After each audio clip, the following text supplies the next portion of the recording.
Hello everyone, welcome to my online classroom, and today in this video we are going to discuss the important questions of class 10 geography chapter 4 agriculture. So let's start all the important questions for 1 mark, 3 mark and 5 marks.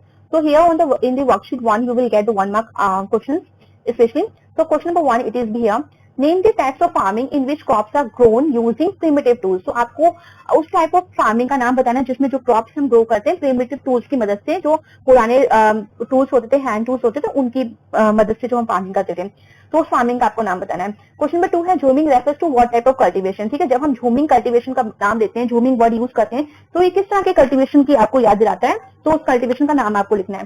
Question number 3 है intensive substance farming is practised in which area. तो हमने पढ़ा था कि जो substance farming है उसमें भी आपके दो तरीके होते हैं, एक आपका इंटेंसिव सब्सटेंस फार्मिंग और एक होता है आपका एक्सटेंसिव सब्सटेंस फार्मिंग. तो आपको बताना है कि इंटेंसिव सब्सटेंस जो फार्मिंग है वो कहाँ प्रैक्टिस होती है और किस एरियाज में होती है. इसके साथ ही देखिए क्वेश्चन नंबर 4 आ रहा है which term is use for groping of small land holding with bigger one. ठीक है, हम उस टर्म का नाम बताइए आप. एक तरह का ये रिफॉर्म था जो आपने इंस्टीट्यूशनल और टेक्नोलॉजिकल रिफॉर्म्स में पढ़ा था कि जिसमें हम जो स्मॉल लैंड होल्डिंग्स होते हैं उसको मिला के एक बड़े लैंड होल्डिंग्स में जब यूज करते हैं तो उसको क्या कहते हैं, उस टर्म का नाम बताना है आपको. पर्टिकुलर क्या टर्म यूज होता है इस चीज के लिए. क्वेश्चन 5 है which crop is commercial crop in one state by substance crop in another state. तो देखिए आपको ये बताना है कि एक क्रॉप किसी एक जगह के लिए कमर्शियल क्रॉप हो सकती है जहाँ पे उसकी ज्यादा खपत ना हो, उसको खाया नहीं जाता वहां पे ज्यादा, बट उसको बेचने के लिए यूज होता है. इसी के साथ आपको वो स्टेट बताना है जिसमें ऐसी एक क्रॉप जो कमर्शियल क्रॉप होती है साथ ही सब्सटेंस क्रॉप होती है दूसरे स्टेट्स के लिए.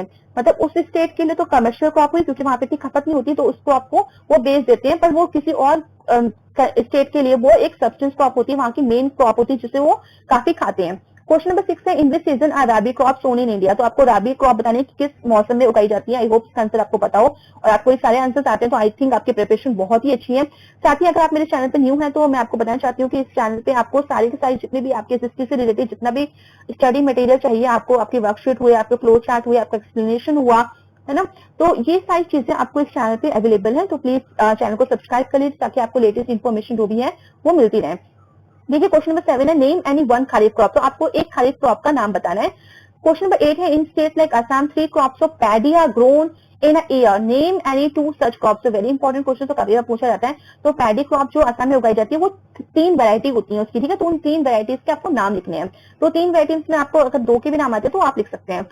इट्स बेटर कि आप तीनों इसको प्रिपेयर करें. और ये तब आएगा जब आप लाइन टू लाइन एक्सप्लेनेशन पढ़ेंगे, जो मेरी वीडियोस अवेलेबल होंगी, क्योंकि लाइन टू लाइन एक्सप्लेनेशन बहुत जरूरी है. क्योंकि एनसीईआरटी जब भी क्वेश्चन पूछे जाते हैं बोर्ड एग्जामिनेशन में, तो एनसीईआरटी की बुक से 20-20 से पूछे जाते हैं. तो देखिए ये तो मैंने आपको सारे इंपॉर्टेंट क्वेश्चन यहाँ पे दिखाए हैं, तो इनके आंसर्स आपको कहाँ मिलेंगे, आपको मिलेंगे जब आप चैप्टर अच्छे से रीड करोगे. क्वेश्चन नंबर 9 है name the second most important cereal crop grown in India. तो आपको इंडिया की जो सेकंड मोस्ट इंपॉर्टेंट जो सीरियल यहाँ पे उगाया जाता है, जो क्रॉप उगाई जाती है, उसका नाम लिखना है. साथ ही क्वेश्चन नंबर 10 है कि आपको 2 इंपॉर्टेंट वीट ग्रोइंग जोन्स बताने हैं इंडिया के जहाँ पे वीट बहुत उगाया जाता है. क्वेश्चन नंबर 11 है आपको 2 मिलेट्स जो उगाए जाते हैं इंडिया में उनके नाम लिखने हैं. साथ ही आपको वो स्टेट लिखने हैं जो लार्जेस्ट प्रोड्यूसर है रागी के, और साथ ही आपको वो क्रॉप लिखनी है जो यूज होती है as a food as well as fodder. ऐसा कौन सी क्रॉप है जिसको खाने के लिए भी इस्तेमाल किया जाता है, साथ ही जानवरों को एक तरह के चारे के रूप में देने के लिए भी इसको इस्तेमाल किया जाता है. क्वेश्चन नंबर 14 है in this type of soil does मेज ग्रो वेल. तो ऐसी कौन सी सॉइल है, वेल काइंड ऑफ सॉइल कौन सी जिसमें मेज क्रॉप जो है वो ग्रो करी जाती है. क्वेश्चन 15 है sugar is the main source of which product. ठीक है, तो जो शुगर है, जो चीनी है, वो आपको किस क्रॉप से मिलती है वो आपको बताना है. क्वेश्चन नंबर 16 है name the crop in which India is the largest producer and consumer. आपको उस क्रॉप का नाम बताना है जो इंडिया में बहुत ज्यादा उगाई भी जाती है और खाई भी जाती है. क्वेश्चन नंबर 17 है name the crop which is grown as the kharif crop in north and rabi crop in south. अगर आपने मेरा फ्लो चार्ट देखा है इस चैप्टर का, तो मैंने बिल्कुल वहां पे लाइन मेंशन की थी कि एक क्रॉप है जिसको खरीफ क्रॉप बोलते हैं नॉर्थ में जब उसको उगाते हैं, और एक जब साउथ में उगाते हैं तो उसको वो वहां पे राबी क्रॉप बोला जाता है. तो उस क्रॉप का आपको नाम यहाँ पे लिखना है. तो देखिए क्वेश्चन कुछ इसी तरीके से आएंगे, तो बहुत डीप नॉलेज की रिक्वायरमेंट है, तो बहुत अच्छे से पढ़िए. साथ ही क्वेश्चन नंबर 18 है mention 2 beverage crops grown in India. तो ये भी मैंने अपने फ्लो चार्ट में एक्सप्लेन किया था आपको, क्योंकि बेवरेज वर्ड देख के बच्चे घबरा जाते हैं क्योंकि उनको इसका मीनिंग नहीं पता होता, वो तब वहां पे रॉन्ग आंसर लिख देते हैं, जबकि उनको आंसर आता है बट वो रॉन्ग लिख देते. तो बेवरेज क्रॉप मैंने आपको बताया था टी एंड कॉफी, ये 2 मेन इंपॉर्टेंट बेवरेजेस क्रॉप है इंडिया की जो आपको मेंशन करनी है. फिर है which variety of coffee is grown in India. जो कॉफी की कौन सी वैरायटी यहाँ पे इंडिया में उगाई जाती है। तो आप देखेंगे कॉफी की दो इंपॉर्टेंट जो वैरायटी होती है वो ही फेमस है, वही उगाई जाती है। पर इंडिया में कौन सी वैरायटी उगाई जाती है?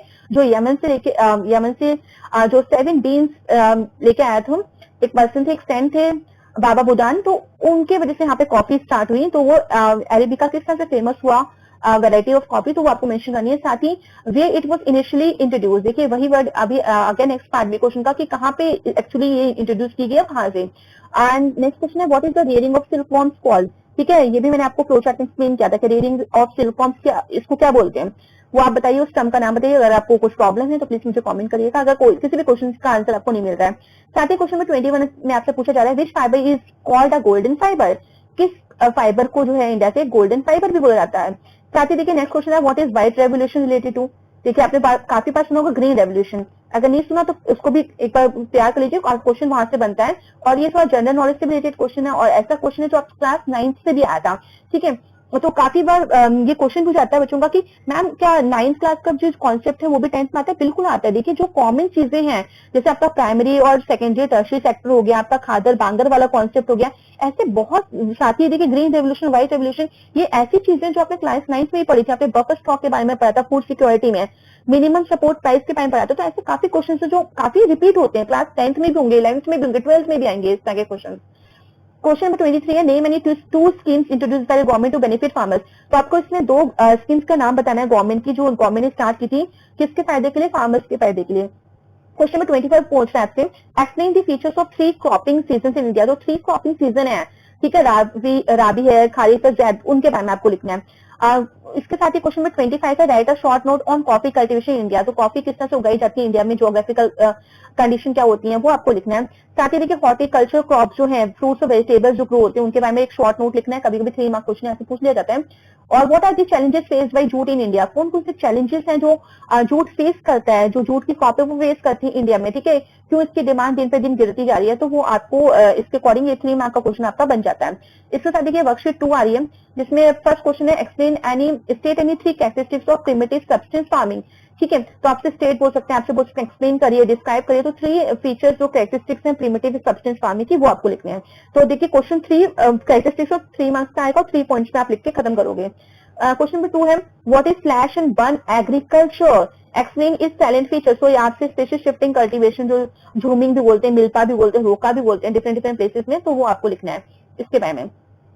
और क्वेश्चन नंबर 3 जो है वो है 3 कैरेक्टरिस्टिक्स ऑफ कमर्शियल फार्मिंग। तो देखिए इसमें से 3 कैरेक्टरिस्टिक्स, तो इट मींस 3 मार्क का क्वेश्चन है और कमर्शियल फार्मिंग के बारे में आपको इसमें एक्सप्लेन करना है। फिर है explain any 3 features of intensive substance farming in India.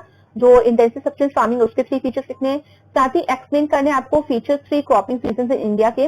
Compare करना है आपको प्रिमिटिव सब्सटेंस और कमर्शियल फार्मिंग। तो इसको कहते हैं डिफरेंस बिटवीन भी आ सकता है इन दोनों के बीच में, प्रिमिटिव सब्सटेंस और कमर्शियल फार्मिंग के बीच में। साथ ही देखिए आपका नेक्स्ट क्वेश्चन है mention the geographical requirements for the growth of wheat. जब हम व्हीट को उगाते हैं इंडिया में तो कौन कौन से जियोग्राफिकल रिक्वायरमेंट चाहिए, और आपको साथ ही 2 व्हीट ग्रोइंग जोन भी बताने हैं। क्वेश्चन नंबर 8 है व्हाट आर मिलेट्स। ठीक है, मिलेट्स क्या होती हैं, आपने कई बार शब्द सुना होगा, और इसमें कौन कौन सी क्रॉप्स आती हैं वो भी आपको लिखना है। वाई आर मिलेट्स, और इसके साथ ही जो मिलेट्स होती है वो काफी इंपॉर्टेंट क्रॉप्स क्यों होती हैं। ठीक है, इसमें क्या ऐसी क्वालिटीज होती हैं तो वो आपको लिखना है। और साथ ही क्वेश्चन नंबर 9 है why do you think Kerala is the largest producer of rubber in India. कि जो केरला है वो क्यों लार्जेस्ट प्रोड्यूसर है रबर का इंडिया में, वो आपको लिखना है। क्या इसमें क्या ज्योग्राफिकल कंडीशन थोड़ी सी हेल्पफुल रहती है वहाँ की। क्या क्वेश्चन नंबर 10 है आपका what are the challenges faced by jute in India. तो एक क्वेश्चन रिपीट हो गया बट ठीक है, मार्क्स के अकॉर्डिंग काफी बार पूछ सकते हैं आपके 1 मार्क, 3 मार्क, 5 मार्क में क्वेश्चन में। तो आपको चैलेंजेस बताने जो फेस करता है जूट क्रॉप इन इंडिया। साथ ही आपको देखिए फिजिकल कंडीशन बतानी है, जब हम गोल्डन फाइबर जब उगाते हैं तो उसकी क्या फिजिकल कंडीशन। तो आपको सबसे पहले गोल्डन फाइबर अब समझना पड़ेगा कि गोल्डन फाइबर किस क्रॉप को कहते हैं। आई होप इसका आंसर आपको आता हो। और साथ ही अगर आपको इन सारे क्वेश्चंस के आंसर आ रहे हैं तो इट मींस आपकी प्रिपरेशन बहुत अच्छी है। और देखिए इससे कॉन्फिडेंस भी बिल्ड हो जाता है कि हाँ मेरा ये चैप्टर कंप्लीट हो गया, मेरे को अच्छे से आ गया है। अगर ये सारे आंसर्स आपको आते हैं, अगर कहीं भी नहीं आ रहा तो बिल्कुल आप एक बार बुक उठाइए, उसको समझिए। Name the major jute producing state in India. साथ ही आप देखिए आपको मेन जूट प्रोड्यूसिंग स्टेट जो इंडिया है वो बताने हैं। तो इट मींस गोल्डन फाइबर किसको कहते हैं, जूट को कहते हैं। क्वेश्चन नंबर 12 है why does the government announce minimum support price remunerative and procurement prices for the important crops. ठीक है, गवर्नमेंट जो है वो मिनिमम सपोर्ट प्राइस और इस तरह के जो प्राइसेस होते हैं इंपॉर्टेंट क्रॉप्स के लिए क्यों अनाउंस करती है, उसका रीजन आपको यहाँ देना है। इसके साथ ही मूव करते हैं वर्कशीट 3 में, तो यहाँ पे आपके इंपॉर्टेंट 5 मार्क्स क्वेश्चन सारे आएंगे यहाँ पे वर्कशीट 3 में। तो इसमें first question, agriculture is the main stay of Indian economy, explain the statement by giving 3 points. तो देखिए एग्रीकल्चर यहाँ का मेन ऑक्यूपेशन है इंडियन इकोनॉमी का, ऐसा क्यों है, तो आपको इससे रिलेटेड 3 पॉइंट्स देने हैं। क्वेश्चन नंबर 2 है जो जियोग्राफिकल कंडीशंस रिक्वायरमेंट होती है कॉटन के लिए अलोंग, तो आपको वो जियोग्राफिकल कंडीशंस पहले तो लिखनी है कॉटन उगाने वाली, उसके साथ ही कपास के जो ग्रो करते हैं हमारे जो 4 प्रोड्यूसिंग स्टेट्स हैं उनके नाम बताने हैं आपको। तो मैप वर्क भी यहाँ से प्रिपेयर होता जाएगा आपका। साथ ही क्वेश्चन नंबर 3 है describe the conditions which lead to technological institution reforms in India. तो आपको उन कंडीशंस के बारे में देखना है जिसकी वजह से टेक्नोलॉजिकल और इंस्टीट्यूशनल रिफॉर्म्स गवर्नमेंट के थ्रू इंट्रोड्यूस किए गए एग्रीकल्चर फील्ड में। साथ ही क्वेश्चन नंबर 4 में आपसे पूछा जा रहा है explain any 5 features of comprehensive and development programme initiated during 1980s and 1990s।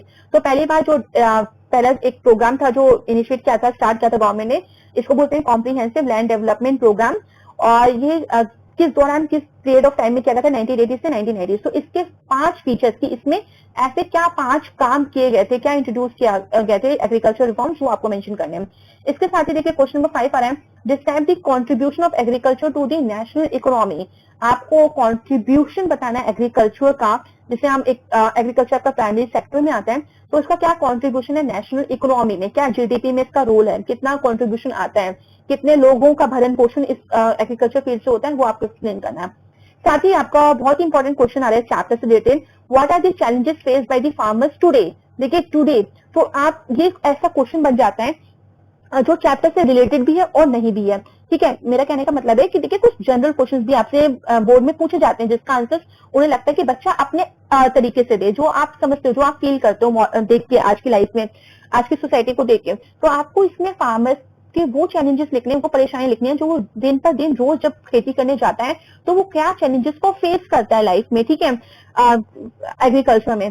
तो वो आप बुक से भी जो आपको मिलते हैं पॉइंट्स वो भी लिख सकते हो, जनरली जो आप देखते हो बट एक्यूरेट पॉइंट्स होने चाहिए वो भी आप लिख सकते हो to increase the length of your answer. अगर 5 मार्क का क्वेश्चन तो आपको 5 पर्टिकुलर हेडिंग्स अच्छे से देनी है जो एकदम करेक्ट हो क्वेश्चन से, और साथ ही उन 5 हेडिंग्स के अंदर आपको 2 या 3 लाइंस भी लिखनी है, उस हेडिंग्स को एक्सप्लेन भी करना है। तो इस तरह से आंसर लिखोगे आप तो आई होप कि आपके बहुत अच्छे, और मुझे पूरे विश्वास है कि आपके बहुत अच्छे नंबर आएंगे।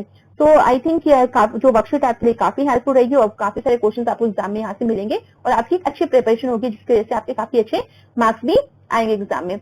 So thank you everyone and please like, share and subscribe this channel for more updates.